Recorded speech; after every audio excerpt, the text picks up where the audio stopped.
Bab 3028 Pertarungan Psikologis. Melihat cahaya pedang naik ke langit lagi, kepala Eko Zen hampir meledak.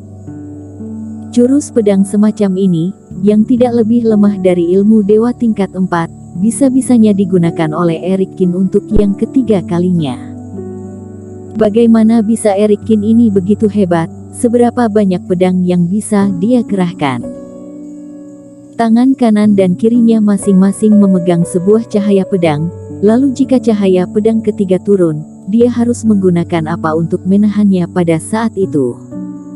Apakah menggunakan kepalanya? Bukankah kepalanya akan hancur pada saat itu?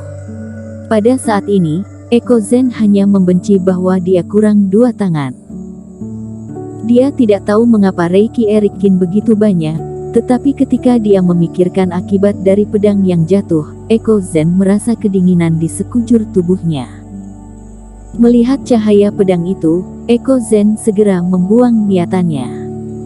Bila cahaya pedang ini jatuh, dia akan terluka parah bahkan jika dia tidak mati. Dan ketika waktu teknik rahasia berakhir, maka dirinya benar-benar tamat.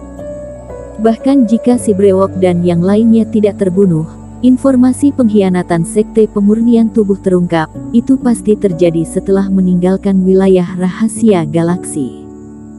Pada saat itu bukankah dia bisa pergi kemanapun dia ingin pergi? Terlebih, badai Reiki akan datang dan orang-orang ini tidak memiliki kompas, jadi belum tentu mereka dapat melarikan diri. Pergi.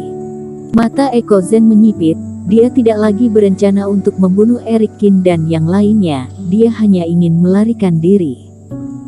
Mengaum pada pedang terbang di kedua tangannya, Eko Zen mundur dengan tajam dan berlari ke kejauhan. "Kak Erik, jangan biarkan dia lolos!" Si brewok berteriak ketika dia melihat ini. Benar, dia harus meninggalkan kompas di tangannya. Hani Guo juga berseru. Kemampuan Erik Kin sudah cukup untuk mengejutkan semua orang. Tapi setelah mengalahkan Eko Zen, tetapi kehilangan kompas mereka, jadi bagaimana mereka bisa meninggalkan daerah ini? Jangan khawatir, dia tidak bisa melarikan diri. Erik Kin, yang berada di udara melihat pemandangan ini, matanya berkilat-kilat dan dia melihat ke area tertentu di mana Eko Zen terbang. Orang ini sudah terjebak. Cahaya pedang-pedang Kingtong di tangannya menghilang dalam sekejap, tidak mengembun sama sekali, tetapi hanya di permukaan. Dia bahkan tidak berpikir bahwa dia akan memenangkan Eko Zen dengan trik tarik ulur. Eko Zen yang melarikan diri, langsung terkena ratusan cahaya hitam yang terbang keluar dari tanah ketika dia jatuh pada langkah tertentu, yang menusuk kakinya. Eko Zen menjerit dan jatuh ke tanah. Kakinya berdarah dan dia merasa pusing serta kakinya di luar kendali. Erik Kin mendarat di tanah, mengangkat tangannya dan Reiki emas Sky Eater terbang ke lengan bajunya. Benda ini tidak secepat Sky Eater, tetapi aura menelan Reiki emas, membuat mereka memiliki tubuh yang lebih keras dan kekuatan gigitan yang lebih kuat. Sedangkan mengapa hal-hal ini muncul di sini? Mereka diam-diam disembunyikan di tanah oleh Erik Kin sejak lama, menunggu kesempatan ini. Eko Zen merasa bahwa Reikinya tidak terbatas. Tentu saja, ini hanya ilusi, pertempuran kedua belah pihak hanyalah pertempuran psikologis. Di tempat seperti ini, karena pusat badai Reiki, bahkan iblis langit bermata tiga juga tidak dapat diajak komunikasi. Dan peringkat galaksi Eko Zen sepertinya tidak setinggi dirinya. Namun dalam pertempuran, teknik rahasianya memang benar menggandakan kekuatan. Kekuatan tubuh Taois dirinya yang lebih dominan dari pertapa abadi, tidak dapat dikerahkan keunggulannya, melainkan menjadi titik lemahnya. Dan seperti pupet fase penilaian, itu tidak akan berguna untuk menyerang Eko Zen satu persatu. Kekuatan api suci bagi Eko Zen hanyalah ilmu dewa tingkat 4, sedangkan bagi tubuh pemurnian tubuh yang berkulit kasar dan berkulit tebal, itu tidak membawa pengaruh apapun. Dapat dikatakan bahwa Eko Zen berhasil menahan dirinya dalam banyak hal.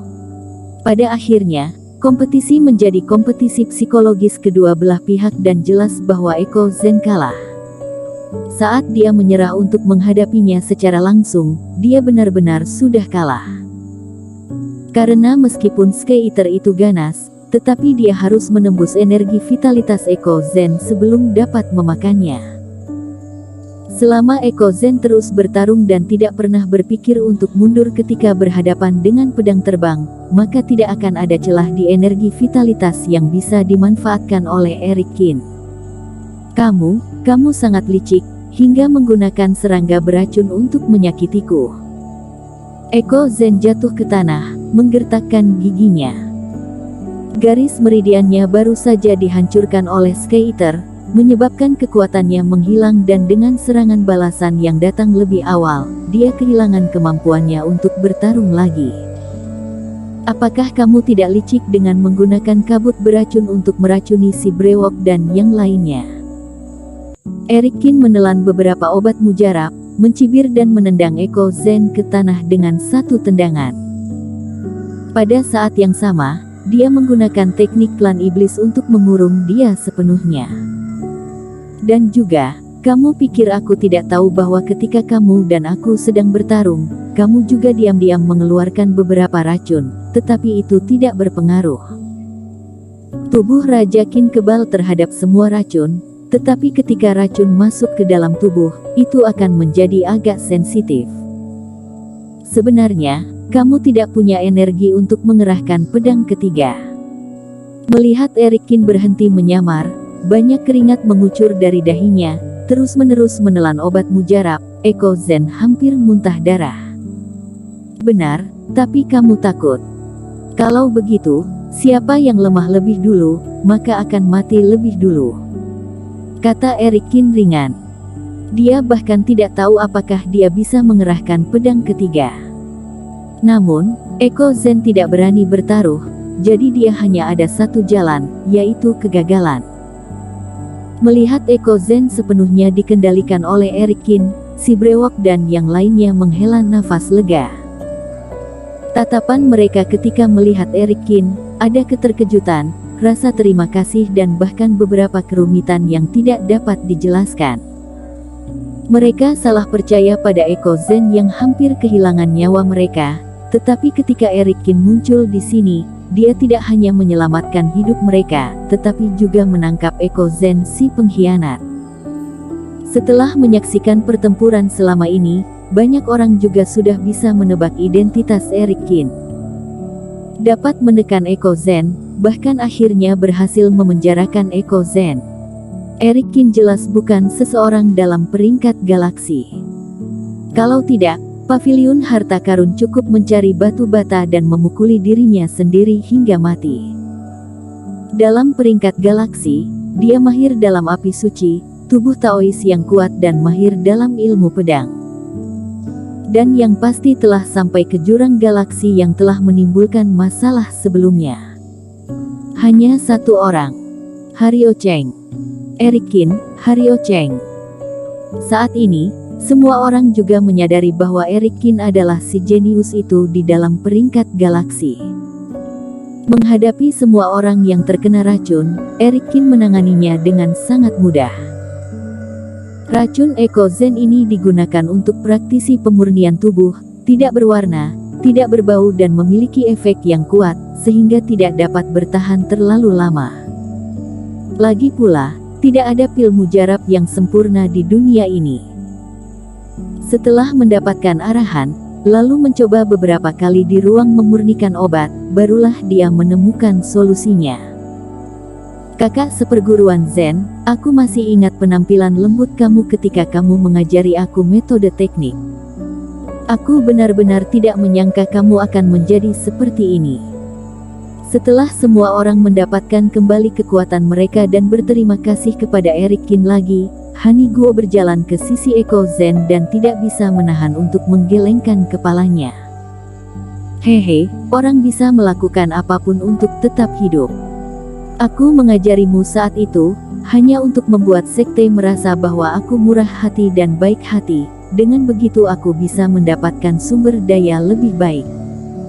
Tentu saja, Ini juga ada hubungannya dengan penampilanmu. Pada saat ini, Eko Zen tahu bahwa dia tidak mungkin bisa hidup lagi, jadi dia tersenyum jahat dan dia tidak memedulikan apapun lagi. Termasuk masalah kalian berdua yang secara tidak sengaja tersapu keluar sebelumnya, aku melakukannya dengan sengaja. Jika kalian mati, itu artinya kalian tidak beruntung. Jika kalian tetap hidup, kalian tidak hanya dapat menghilangkan rasa kecurigaan orang lain terhadapku, tetapi juga dalam jenius muda hanya kamu dan aku yang tersisa. Kalau begitu kamu ditakdirkan untuk menjadi mainanku. Tentu saja jika adikmu masih hidup, akan lebih baik jika bisa hidup dengan dua saudara bersama-sama. Tidak tahu malu. Wajah Haniguo memerah. Dia tidak menyangka di balik penampilan hangat Eko Zen ternyata begitu kotor. Bersambung.